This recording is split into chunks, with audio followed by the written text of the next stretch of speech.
La famille, bonjour à tous, j'espère que vous allez bien, vous avez passé une bonne journée. Vous m'excuserez les gars, comme vous l'avez vu sur la dernière vidéo, j'étais un petit peu malade donc je pouvais pas trop faire de vidéos avec le ramadan et tout. C'était un peu compliqué pour moi. Donc voilà, je suis désolé de mon absence qui a duré 5-6 jours. Maintenant, je suis de retour et la victoire 2-0 du Real Madrid face à l'Atlético Bilbao. Honnêtement, je m'attendais à un match compliqué. C'est sûr parce que quand tu vois l'Atlético Bilbao qui a quoi un point devant l'Atlético Madrid, donc il faut qu'ils assurent leur place pour l'Europe, même si ça va être compliqué. Donc c'était sûr qu'ils allaient tout donner. Là, en l'occurrence, je pense que Carlo Ancelotti avait anticipé que l'Atlético allait avoir le ballon, enfin l'Atlético Bilbao, pardon, allait avoir le ballon dans cette première partie de match, le temps que la situation se débloque. Donc je pense qu'on a accepté le fait que l'Atlético, voilà, pousse. Il fallait juste gérer ces temps faibles. Maintenant, comment je peux commencer le débrief sans parler de Rodrigo, les gars? Parce que là, on a vraiment un problème. On va pas se mentir, on a vraiment un problème, les gars. Comment on va faire la saison prochaine? Là, si dans ma tête, je me dis, il y a Kylian Mbappé qui arrive et sacrifier un talent comme ça. Il y en a qui parlaient de le vendre. Hein. N'importe quoi, les gars. Moi, ce joueur, il est en train de nous fermer nos bouches, tout simplement. On savait qu'il passait une période un peu délicate, on va dire, et Carlo Ancelotti lui a toujours donné sa confiance. Il l'a pas mis sur le banc et on l'a vu, même des fois on s'est plaint parce qu'on voyait que le rendement c'était pas ça, mais en fait la réponse à notre question elle est là, c'est juste que le joueur n'est pas à son poste. Et là il a fallu de 5 minutes les gars, 5 minutes à son poste pour qu'il concrétise. Et en plus, ça spécial, hein.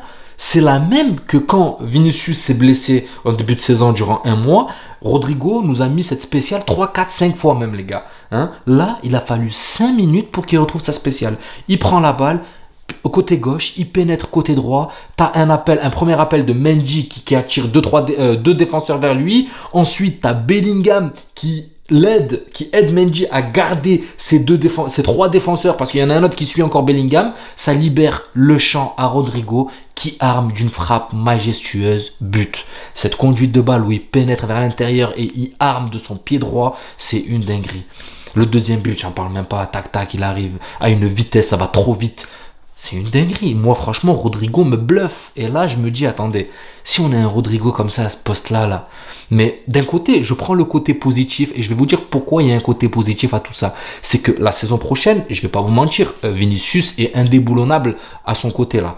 Par contre, en sachant qu'il y a un Mbappé, si, mettons, je l'espère bien, que Mbappé performe, les gars, la saison prochaine en attaque, ça veut dire qu'on va pas le bouger. Mais par contre, si Vinicius, le moment où la cadence baisse un petit peu, il y aura Rodrigo qui lui poussera derrière, les gars. Moi, je vous le dis, il y aura Rodrigo qui sera derrière lui et qui va pousser. En sachant qu'il y a du monde, hein. Il y a Brahim, Moi, je vous le dis là, la saison prochaine va s'annoncer majestueuse. Moi, je vous le dis, j'ai confiance. J'ai clairement confiance, même si cette saison, déjà, elle est extraordinaire, on va pas se mentir. On enchaîne je sais pas combien de matchs sans défaite. Tout se passe bien pour l'instant. Maintenant, le gros test, il arrive, ça sera contre City. Là, j'ai regardé le match de City. City, ça pousse fort, mais c'est pas fameux. Contre Arsenal, les gars, ils ont souffert. Mais bref, ça, c'est un autre débat. Sur une autre vidéo, on en parlera. Là, on reste focus sur Bilbao, Real Madrid. Et c'est là où je vous dis qu'on va quand même être confronté à un problème.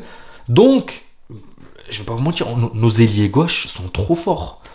On a deux ailiers gauches. Vinicius, Rodrigo. Et Rodrigo, excusez-moi, n'a rien à envier à Vinicius. Même si, je ne vais pas vous mentir, pour moi, Vinicius est au-dessus. Pourquoi? Parce qu'il a cette capacité à rester régulier dans tous les matchs. Là, en l'occurrence, Rodrigo, en fait, Rodrigo, on ne sait pas. Parce que si tu le laisses 3-4 matchs à gauche et qu'il te performe les 3-4 matchs, il est capable de nous fermer notre bouche, les gars. Parce que Rodrigo, du moment qu'il a été placé à gauche, il a toujours été à la hauteur de mes souvenirs. Rafraîchissez-moi la mémoire, mais à chaque fois qu'il a été placé à gauche, Rodrigo, ça lui a réussi. Et là, une fois de plus, 5 minutes, les gars. Moi, je suis choqué. En 5 minutes, le mec, bam, il rentre. Je me suis dit, attends. En plus, ce qui est royal avec lui, c'est que quand il se met dans cette position de frappe, mais t'es persuadé à 90% que c'est dedans. Me dites pas l'inverse, les gars. Quand vous l'avez vu armé, vous étiez sûr que ça allait rentrer. Moi, je vous le dis, j'étais persuadé. Avant qu'il frappe, j'ai dit ça c'est but. Et là tu la vois, bam. Le gardien peut l'arrêter, mais ça va trop vite, ça va trop fort. Et c'est but.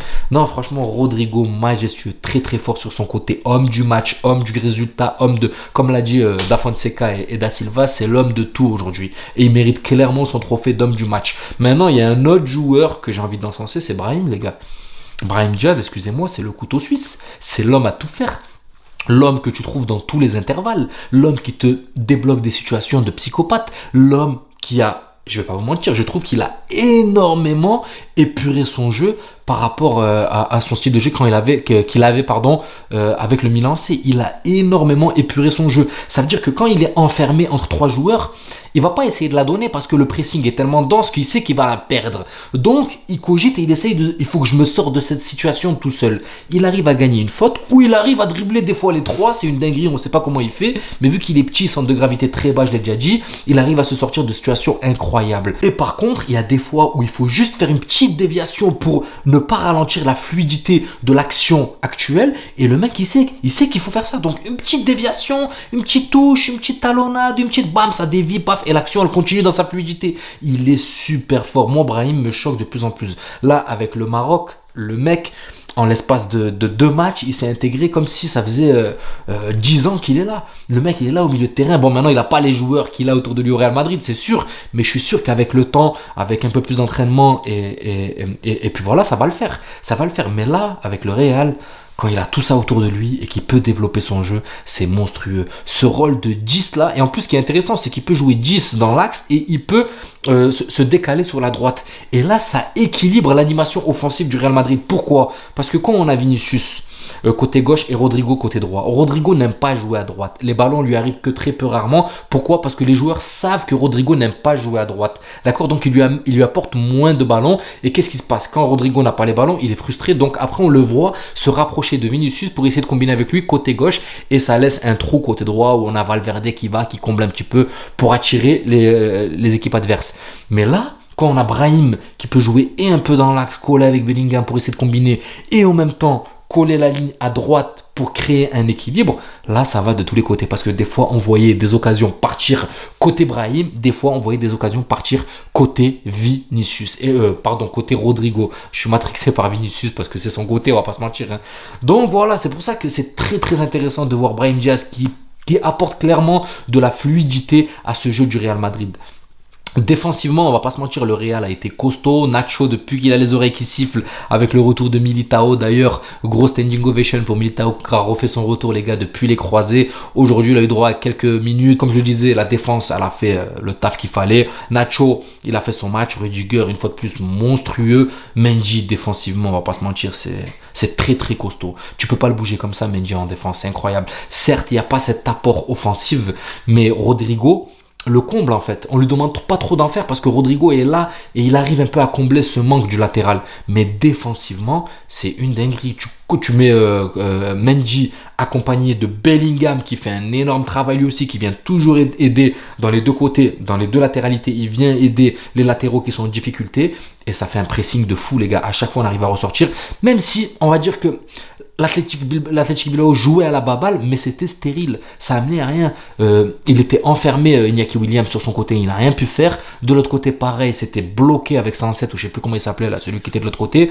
Il n'y avait pas le Nico Williams qui était blessé, heureusement pour nous. Mais en tout cas, voilà, défensivement, on a maîtrisé Kroos, pareil, un distillateur et un maestro, comme d'habitude. Camavinga a fait une très bonne entrée. Non, franchement, ce Real Madrid est plutôt rassurant, même si la première mi-temps a été, on va dire, la mi-temps de retour de trêve, le temps d'analyser l'adversaire et tout. Je veux dire que c'était plutôt une mi-temps de retour de trêve. Mais la deuxième mi-temps, le niveau est clairement monté crescendo et on s'est mis à niveau. Et puis voilà, ça a développé avec un Rodrigo en feu.